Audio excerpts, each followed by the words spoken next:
This is the Italian Caputo chef's flour from Napoli, Italy. And this is a soft wheat flour ground to 00.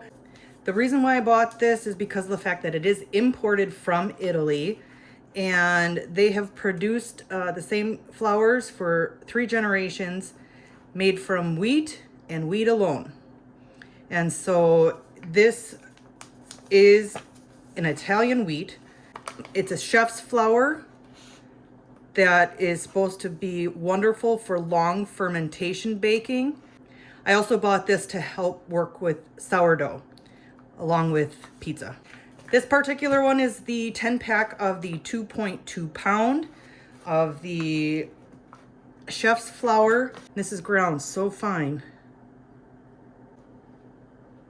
I mean, this is a 00 ground flour. This particular flour has replaced most of my bread flour in the US.